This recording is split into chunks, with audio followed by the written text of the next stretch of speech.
Well, welcome, family. I am Dr. Reba, the therapist and the pastor, right, of the Gathering Place, and I am in Florida. And so, thank you for joining my YouTube page. I appreciate you. Thank you. Please like, subscribe, and share this information. It will help many families. All right, and also donate to the ministry. Help us to feed and clothe and help those in our community. We appreciate that. And today I have two of my special guests with me, two gentlemen, and we're going to be talking about surviving within a dysfunctional family. And so I'm going to be teaching today from my book, Understanding, got that? Understanding Mental Health from a Christian and Therapeutic Perspective. Okay. So we're going to be talking about that in my new podcast. Well, really, it's one of my old ones, is Real Family Values, where I talk about how to how to really have a healthy family as a therapist and growing up in a dysfunctional family. I guess when I say dysfunctional, I'm going to say this. Let me give some, how about this, guys? I'm going to give some clarifications of what dysfunctional is. Dysfunctional is that growing up in a home where there was communication was not healthy, where profanity was used as a method of communicating. And one of my guests is Jamaican, so he's going to bring a different cultural aspect to this discussion. But also talking about whereas my relatives, and you think about old school, they would whoop you with a belt, stenchion cord, broomstick. Okay, today and even then, that was unhealthy, right? So we're talking about how to function within a healthy family. Okay, so that's what we're talking about on this podcast today. Any questions about so far what we're going to be talking about? All right, let's go. So, first of all, also the second thing is growing up in a dysfunctional family is where molestation and abuse, rape, has been perpetuated by family members or babysitters or teachers and people that your parents left you with. And unfortunately, one of the issues that we find with that, with growing up with those being a victim, is that the person, you guys, they don't tell anybody because the person that victimized them is the family member. 1 in 4 women have been sexually abused or fondled. That's state statistics. So that means it's important to look out for your children. It doesn't mean the boys aren't sodomized or raped, but mostly young girls. So it's important to be mindful as to who watch your children. I know my father, it's very interesting, and I talk about myself when I talk about this stuff, guys, right? My father would say, never sit on a man's lap. So I never said growing up, we were talking about uncles. So I would never sit on a relative's lap. Well, later, he never said, do not sit on a family member's lap because they're fondling the young girls within our family. He never said that. I didn't find that out till I was an adult. That the reason he said don't sit on a man's lap is because when the little girls were sitting on the laps of these adult uncles, that these adult uncles were sticking their fingers up the little girl's jaw, right? But my father didn't say that. He just said, don't do it. Well, me and the child, what did I do? Okay, that was enough for me. But that's why. So growing up in dysfunctional family, and my father became succumbed to alcoholism. And as a result of that, we lost our home. He lost his job. My mother went to a mental institution because she had a nervous breakdown. So then I went to foster care because I was rebellious and angry because my this middle class family. You have to understand this middle class family of this man. My father had we had a new car every year. We were the life of the party. Now I am now without both parents, so now I'm in foster care. So then they put you with relatives who really don't care about you. Really, they only care about the social security check that they're going to get from you. They don't even have enough decency to even say, I'm going to save some of this money for you, that when you get 18 and you move on your own, you'll have at least $2,000 or $3,000 in order to live a life to get you started. No, they don't save the money. When you get 18, they say, get out without any kind of resource. Now, mind you, you've with these family members, they've raised you, they getting a check for you, but they didn't have wisdom to save some of the money to help you as in your independent life. So, and it, maybe because they don't know, or maybe because they were greedy. I don't know. I don't know. So when you grow up in these kind of unhealthy environments, you can develop unhealthy behaviors as an adult. So you grow up with not having trust issues, not trusting people, because everybody you meet has lied to you. And then when you try to tell somebody, when you think about sexual abuse and sexual assault, when you try to tell someone within your family that this happened to you, nobody believes you. So now, because you later find out that nobody wants to talk about these issues because it happened to several other family members. So nobody wants to really open that can of worms because now I have to talk about your sister was molested, your aunt was molested by somebody within the family. So nobody really wants to talk about. They don't. This is a can of worms you don't want to open, and they don't. And so you grow up as a victim of not being able to share your story and your truth with anybody. Because if you tell your story, everybody else has got to tell their story. Or they could be re-victimized and visit trauma again. Because it's very traumatic. Secrets keep you sick.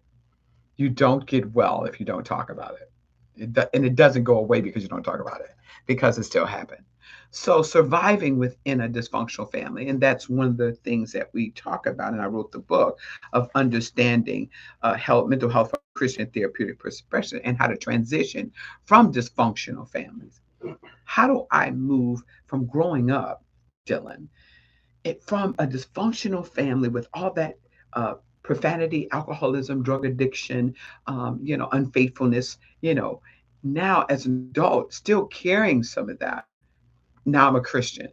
I'm saved. I love Jesus, but I'm still have some unhealthy behaviors. So we talk about how to survive that and how to be a healthy Christian. It's not enough just to I'm saved, but I want to be healthy. Healthy in how I because if you're in a dysfunctional family, you don't have good money management skills because nobody taught you that. You don't just become physically conservative. Somebody trains you and teaches you how to manage your money. Somebody trains you how to have an emotional healthy relationship and how to communicate and how to be loving and how to be kind. These are things that are modeled when you're growing up. When you're growing up, these are things that are modeled. And so you don't see that. So when you become an adult, how do you display that? So when we talk about dysfunctional, what do you think about what I said? Dylan and then you. What do you guys say, Dylan? I mean, I know, when you talk about, cussing and yelling and Okay. hitting children and everything. I mean, I definitely came from a single mother, who, I was not a great kid necessarily, and I definitely, I got whooped, and I don't know. I just, I think maybe if my father had been there, Mm. I probably wouldn't have been so So bad, rebellious, and I probably, rebellious. I feel bad that she felt like she had to do that to me, Hmm. because maybe she didn't, but um, I don't know. I mean, yeah, like it It makes a difference. it Do you know does. research shows that children that grow up in two family households are much more healthy, function healthier than people with one single family homes. And Yeah. so, because it really does take a man to raise a child, a male child. I mean, women can't raise a son. You do the best you can, but it makes a difference when you have a male. What do you say? Coming from the Jamaican man. What do you say, friend? Back home, they used to say it take an army to raise a king. An army to raise a king. Yeah. Woo, that's good. So, meaning saying you're gonna get a piece of mental state. You're gonna get a piece of everything that builds you from everybody that's out there. Okay. So I'm just saying, me personally, I grew up with my mom and pops in one household, and then situation happened, and then they were still together, whatever. But I ended up going to my grandmother to Your raise. grandmother raised you, and that's we see a lot of that. Go ahead. Yeah, so Yeah, I where was your grandmother raised. raised you. Yeah, so my grandmother, she raised me. I go to school like that, and it would be me, and then everybody in my family is girls, sisters, Mm-hmm. cousins is girls. So I was like the only boy raising up the girls, and then I'm You were here. the only boy. Yeah, so I would find myself doing like stuff that they would do, but I'm still the feminine, like I'm still the dude in the family or whatever. Mm-hmm. But I still go out there, have friends, and then growing up, it's not as yes, I'll get whooping, yes, because the shit. I'm sorry for my language, but stuff I would do and all that. But I don't know. I won't say I was abused, but I was beaten. Well, today the courts would call that abuse. If Yeah, you're whooping people with stitches, stitching cords and brooms, and yeah, yeah. that's not healthy, Shaquan. That's not healthy, right? But So it is abuse. It is a form of abuse. it is, It but is. It is. in like in the Jamaican culture, it's called like discipline. That's like how they discipline the kids. I'll get broomsticks, slippers, anything. Well, in the African American family, Yeah, yeah, that's only a Jamaican culture, but in the African American family, that's called Dylan. That's called discipline. But now it's called abuse, and yeah. you go to jail.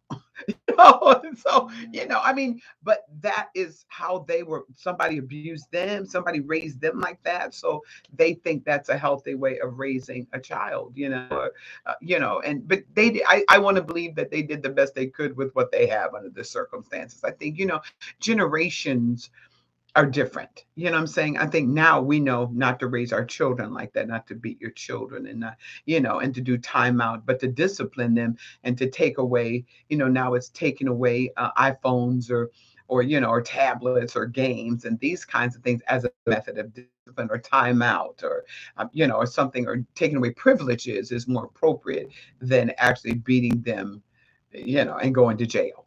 So when I talk about how to function within a dysfunctional family, it can be challenging. Here's the thing is because these are your biological family members that raised you. And so now you know the abuse and the rejection and all the things that they've imposed on you and the abuse. And now you have to go to these Thanksgiving and these Christmas dinners with these people you really sincerely are not too kind with. You just, but it's an obligation. So how do you function within that? And people don't realize as an adult coming from those unhealthy families, you have a choice today not to attend those events.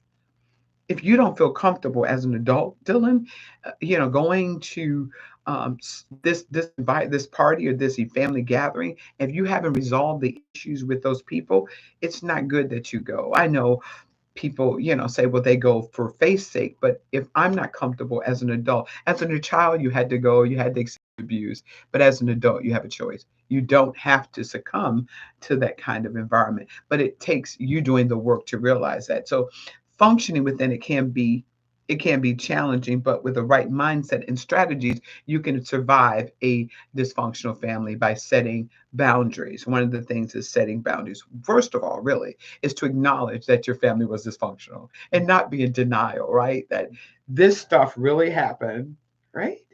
And this is not normal. No matter how you try to make it be, it's not normal.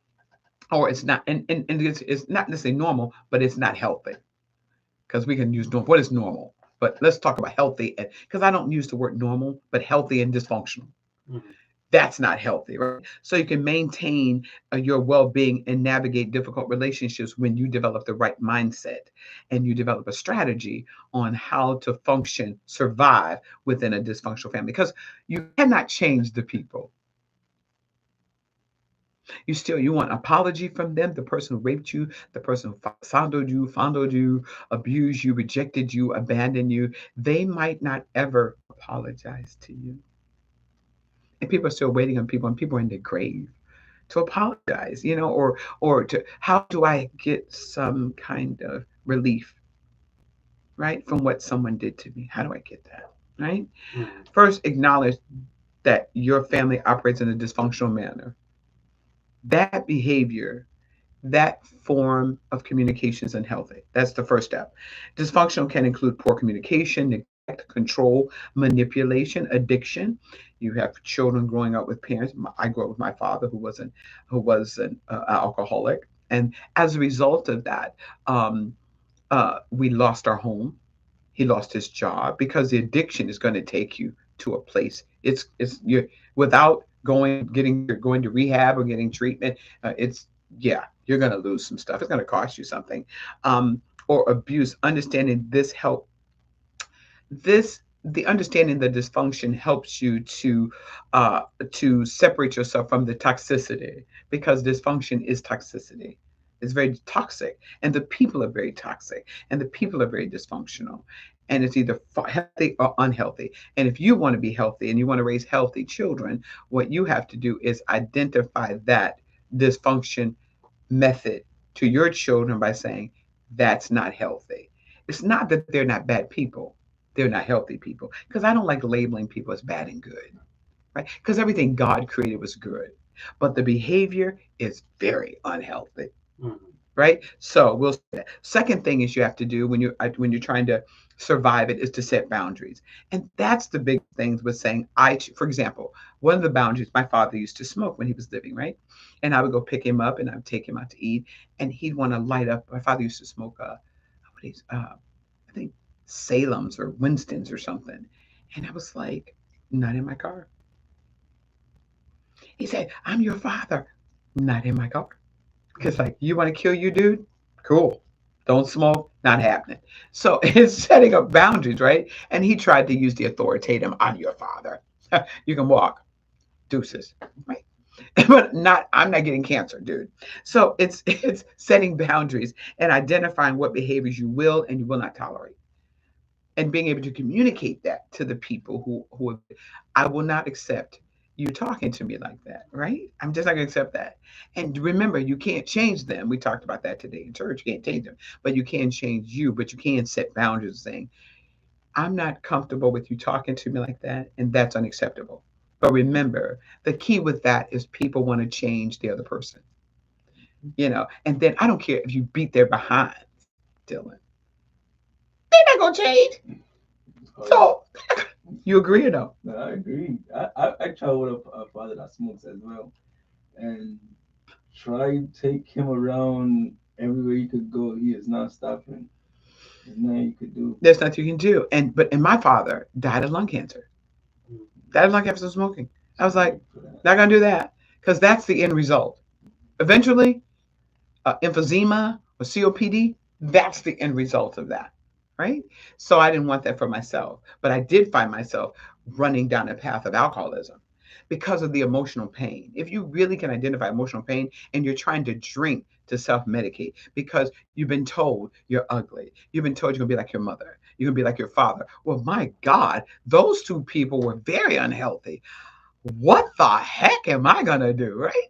So I'm like, I'm gonna drink and just try to, yeah, right? And so you try to drink to self medicate, and that's what I tried to do. And then I tease about it, right? I would go to a club and I'd drink a vodka and orange juice, and then I'd have a rum and coke, and then I'd have a Long Island iced tea, and then I'm puking because I'm like, are you really an alcoholic or do you just like fruity drinks? Because all of that would make you sick. Okay. So, but I think it's just understanding, identifying behaviors that you won't tolerate with those people, like emotional involvement in toxic patterns. They want to involve you. You have a situation with your parents, have a situation of discussion and an argument, and they want to involve you in it. That's unhealthy because they're two adults. You as a sibling and as a child should not be involved in the adults trying to mitigate or trying to solve the adult problems. So they try to emotionally involve you in their dysfunction and their toxicity. But as an adult, you have to set boundaries by saying, I'm an adult, don't want to be in that. I'm not taking sides. You work it out. That's when you're starting to be healthy, when you start setting those kind of boundaries and learning to say no without guilt. No, can you go with me? Can you take me here? No. That takes growing up, but that's how you survive within a dysfunctional family, by setting boundaries, saying no. Develop healthy coping skills. You have to, if you're going to be around them, how do you develop that? Well, the first thing you can do and the best thing you can do is develop self care. The most important thing I do for myself, it doesn't matter who it is take care of me. Because if you don't take care of you, you won't be able to take care of anyone else. Not taking care of my kids. I'm going to do that. Well, I have adult children. They don't, but I take care of me, right? I don't look for anyone to take care of me. I'm responsible for me. I'm responsible for my own health. I'm responsible for my own mental health. I'm responsible for my financial security. I'm responsible for me. Once you become from a dysfunctional and a toxic family and you realize that you don't have the healthy emotional support that you need, then you become the self care person to take care of you, because those people are very unhealthy and they can't help you. So then you become to say, I've got to take care of me. That makes sense, guys? Hmm. Any questions on that so far, Dylan? What you got to say? You agree with that? Yeah, no, I agree. I think it's just to harp on what you just said. I think it inspires your other family members sometimes to do better by themselves when you're doing better for yourself. That's good. That's good. What do you say? And I say everything is like an energetic travel through. And energetic travel. Yeah, so Yeah. as what Positivity will Dylan create see, positivity. yeah, as what Yeah. Dylan said, once people see you doing positive about yourself, they're gonna fulfill and do positive to keep the energy connected. And I think one of the things too is when we talk about that developing coping skills, one of them is emotionally regulating, right? Because what happens is people push your buttons, right? And so now you're cussing them out. You're using profanity. And then the second thing that you're doing is now you're going to hit them. So you have to learn to emotionally self-regulate and not let people push your buttons and to move your character because people will do that. And then you'll hit them and then you'll go to jail for assault and battery instead of removing yourself from the situation by saying, I see the setup in that, I'm out. So, learning to manage your emotions without reacting impulsively to family drama because surviving dysfunction is key because there's dysfunction in the family of origin, the people who raised you, the grandmother or whatever, there's dysfunction. So, you have to learn how to emotionally regulate your own emotions and not go off on them. Mm. Make sense? Fourth thing is seek outside support. Build a network of church people or family. Try to find some healthy people. What I did was I went to, and I'm an advocate of support groups, right? Whether it's divorce groups or I went to an adult children of alcoholics, which is an adult 12-step group. And I went there and I learned about the dysfunction within the family and how to self-care as an adult child of an alcoholic. You develop unhealthy behaviors being in that environment, whether you subconsciously do that or not. You yeah, you develop that. You model that behavior because what you grew up as a child, you seen your mother doing this, you think it's right from the eyes of a child. So they must be right, Dylan, because they're the adults. Hmm. And come to find out they are very unhealthy. I want to say screwed up. They're very unhealthy. So you start modeling unhealthy behavior because they so people said to me, you're ugly. You're going to be no good. They must be telling the truth. They're adults. Not realizing that adults are very unhealthy and they can be very dysfunctional. So don't take it personal. Family dysfunction is usually a result of deeper issues not reflecting on your worth. So I had to realize that they had their own issues. It wasn't about me. It was about you don't want to really discuss the real dysfunction that I don't know about because when people pass, I don't know if you guys have ever experienced that, all kind of stuff come out. All kind of family secrets come out at the funeral. You know, that wasn't her daddy for real. Or that, you all kind of stuff come out, right? All kind of family secrets come out, right? And so it's important to build a healthy, don't take it personal because it's not directed at you. It's other stuff that they're dealing with or they choose not to deal with, and they could deflect on you, saying to make you think that you're the issue, but really they're dealing with some stuff they don't want to deal with. They have issues that they're not willing to address. So you don't take it personal when you're surviving within it. Please like and subscribe and share this Family Values YouTube. Thank you. All right. Don't take it personal. Practice detachment. Here is you can emotionally detach with love from these people, right? You can just say, you know what?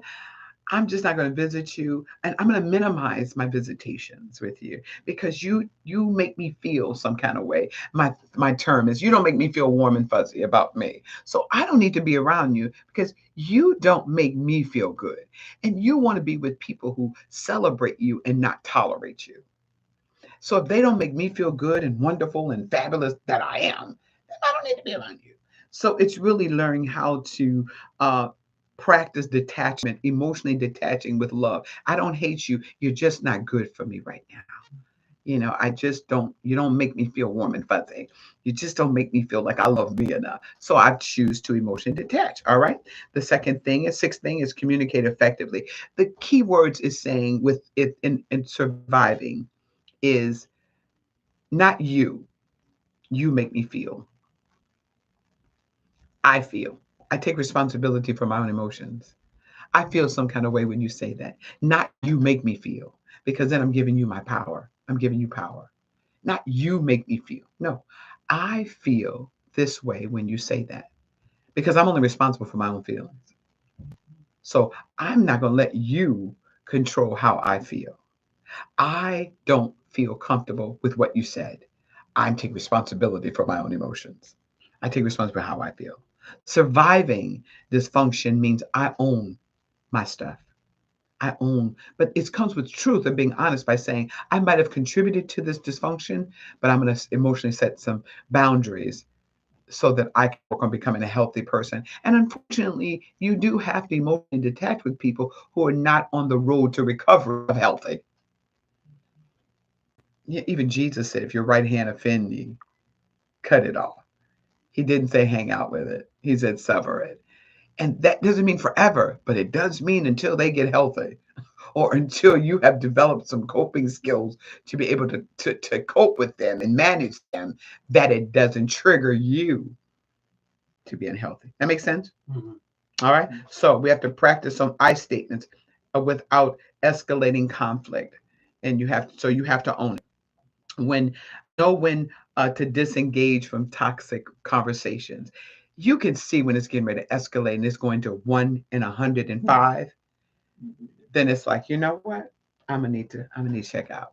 I'm gonna check out, because this is not going well, right? So being able to know when to disengage from those toxic relationships makes sense, and plan for independence. Listen, I'm in a situation right now where I am very independent because of the family dysfunction within my family. And I had to make some really tough family decisions as to separate myself from my family due to heir property. And as a result of that, I had to unfortunately initiate a legal lawsuits against relatives that would not release my mother's property upon her death. So when I talk about plan for independence, once you set boundaries and you begin to grow up and to be an adult, you do have to separate yourself from independence to become from dysfunction, uh, working on your own emotional independence. Because once you set those boundaries, people don't like that. They don't like that I made the choice to. I didn't think I didn't want to, uh, but and where I said you left me no choice. But when you become healthy, then you begin to make those tough choices and make choices that are best for you. Now, it would have been good for them if I'd have just let them keep my mother's land. That wasn't going to work for me. So when I talk about dysfunctioning, surviving a dysfunctional, I'm not only telling from a therapeutic perspective, but from a personal perspective. You can survive the toxicity and the dysfunction within your family of origin and the people who raised you by following these steps. All right. Plan for independence is number 7. And number 8 is find your purpose. As you know, I'm a therapist. I think my life, and I say this really, I think your life can course where you go as far as a career. I think I really became an addiction therapist because my father was an alcoholic and my mother, and I wanted to understand mental health. And I wanted to understand it from a Christian perspective. As a Christian, as a pastor, I wanted to be healthy. I've seen people go to church and they were hypocrites. I never was a hypocrite. I never liked hypocrites. A hypocrite is somebody who goes to church and they say one thing and they live another life. I've been always been very authentic. To thine own self be true, right? So I've tried, because I think you can be authentic and true when you've done the therapeutic work and you're healed yourself, then you can be the real you. And because when you love you, you don't need other people to love you. Once you know God loves you, you love you, you're doing the right thing, you're on the path to recovery. So focus. The 8th thing is finding your purpose. Focus on your personal growth, your education, and channel all of your experiences in being the best version of you can be. And that's all you can do when you surviving dysfunction within your family. What do you guys have to say before I run over my lip? Please like and subscribe to my guests. What do you guys say? No, I mean, yeah. Go ahead, Dylan. No, no, I mean, I love it. I agree.